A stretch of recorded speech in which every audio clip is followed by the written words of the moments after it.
ఆంధ్రప్రదేశ్లో భూ మోడల్ అంటే బిల్డ్ ఓన్ ఆపరేటర్ అంటే ఒక ప్రైవేట్ కంపెనీనే ఓన్ గా బిల్డ్ చేసుకొని స్టేషన్ ని వాళ్ళే ఆపరేట్ చేస్తూ వాళ్ళే ప్రభుత్వానికి వాళ్ళు కొంత ఇన్కమ్ ఇస్తున్నారు పర్సంటేజ్ రూపంలో. వాళ్ళకు వచ్చే రూపాయిలో 52 పైసలు 53 పైసలు ప్రభుత్వానికి షేర్ ఇస్తున్నారు. ఆ విధంగా అక్కడ ఆంధ్రప్రదేశ్ ప్రభుత్వం టెండర్ విడుదల చేసింది. కానీ తెలంగాణలో ఏం జరుగుతుంది అంటే ఈ ఏటీఎస్ మోడల్లో ఫస్ట్ దీన్ని ఫిబ్రవరి 2025 లో ఒక టెండర్ పిలిచారు. దాన్ని మన దగ్గర ఉన్న 37 ఆటోలకి 37 ఏటీఎస్లు ఆటోమేటెడ్ టెస్టింగ్ స్టేషన్స్ కావాలి కాబట్టి 37 టెండర్లు ఫిబ్రవరి 2025 విడుదల చేయడం జరిగింది.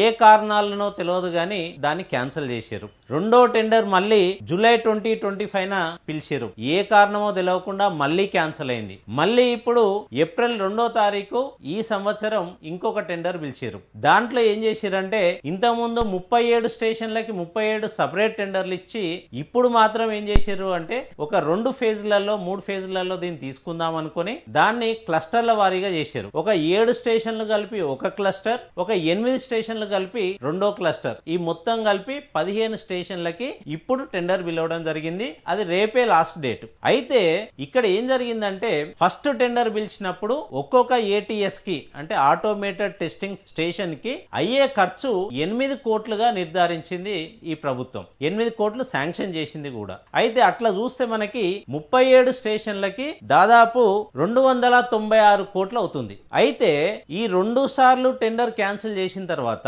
ఈ 3వ టెండర్ వేసే ముందు మొన్న జనవరి 2026లో దీన్ని ఏం చేసిందంటే ఈ ట్రాన్స్పోర్ట్ డిపార్ట్మెంట్ 8 కోట్లు మనకు సరిపోతలేవు, దానికి ఇంకొక 3.5 కోట్లు అడిషనల్ గా అవసరం ఉంటది అని 8 కోట్లని 11.5 కోట్లు చేసుకుంది. 11.5 కోట్లు చేసిన తర్వాత దాన్ని 2 క్లస్టర్ గా డివైడ్ చేసుకొని ఇప్పుడు టెండర్ పిలవడం జరిగింది. అప్పుడు 296 కోట్లున్న ప్రాజెక్ట్ వాల్యూ ఇప్పుడు 425 కోట్లు అయింది. ఇంకొకటి ఈ టెండర్ లో ఇదే కాకుండా వీళ్ళు దీన్ని ఆపరేట్ చేసినందుకు నెలకు 11 లక్షలు ఇస్తారు ఒక్కొక్క సెంటర్ కి, ఒక్కొక్క స్టేషన్ కి. మొత్తం మీద 37 స్టేషన్లకి సంవత్సరానికి దాదాపు 48.5 కోట్లు ఖర్చు పెడుతుంది అన్నమాట. అంటే మొత్తం మీద ఇది 10 సంవత్సరాలు నడపడానికి 10 సంవత్సరాలు మెయింటైన్ చేయడానికి దాదాపు 490 కోట్లు అవుతుంది. ఈ 490 కోట్లు ఇంతకుముందు నేను చెప్పినట్టు ఇవి ఎస్టాబ్లిష్ చేయడానికి 425 కోట్లు అన్నట్టు. మొత్తం కలిపి దాదాపు 900 కోట్లు పైచిలకు ఈ మొత్తం 37 స్టేషన్లు పెట్టడానికి అయ్యే ఖర్చు ప్లస్ 10 సంవత్సరాలు మెయింటెనెన్స్ ఖర్చు. దీని ద్వారా వచ్చే ఇన్కమ్ గవర్నమెంట్ కి ఏందనేది ఇప్పుడు మీకు చెప్తా. అలా చూస్తే సరే ఒక 5 లక్షల వెహికల్స్ ఒక ఫిట్నెస్ కి వస్తే టెస్టింగ్ కి వస్తే 5 లక్షలు ఇంటూ 700 అనుకుంటే ఒక 35 కోట్ల రూపాయల వరకు మనకి సంవత్సరానికి ట్రాన్స్పోర్ట్ డిపార్ట్మెంట్ కి ఆదాయం వచ్చే అవకాశం ఉంది. కానీ ఇదే ట్రాన్స్పోర్ట్ డిపార్ట్మెంట్ మనకి సంవత్సరానికి మెయింటెనెన్స్ కింద కట్టే ఖర్చు ఎంత అంటే 49 కోట్లు. అంటే 49 కోట్ల మెయింటెనెన్స్ కడితే సంవత్సరానికి వచ్చే ఆదాయం 35 కోట్లు. అదే కాకుండా ఆల్రెడీ ఇప్పుడు మనం ఒక 425 కోట్లు ఖర్చు పెడుతున్నారు. అంటే సంవత్సరానికి ఒక 15 కోట్ల లాస్ వచ్చే అవకాశం ఉంది, 150 కోట్లు లాస్ వచ్చే అవకాశం ఉంది 10 సంవత్సరాల్లో. అదే విధంగా పెట్టే ఖర్చు 425 కోట్లు. ఈ మొత్తం కలిపితే దాదాపు 675 కోట్లు ఇప్పుడు మన రాష్ట్ర ప్రభుత్వ ఖజానాకి లోటు పడే అవకాశం ఉంది. అంటే దీన్ని దోచుకోవడానికి ప్లాన్ చేశారు.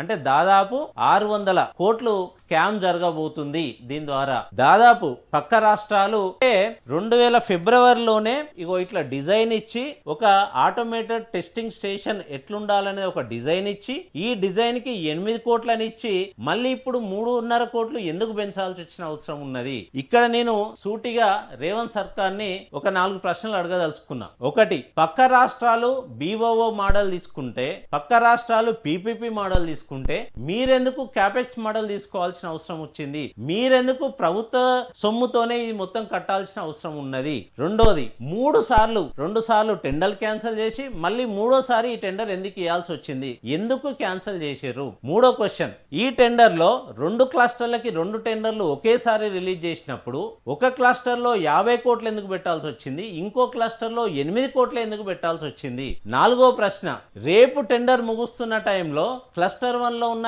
50 కోట్ల నెట్వర్త్ వాల్యూని 10 కోట్లకు ఎందుకు మార్చాల్సి వచ్చింది?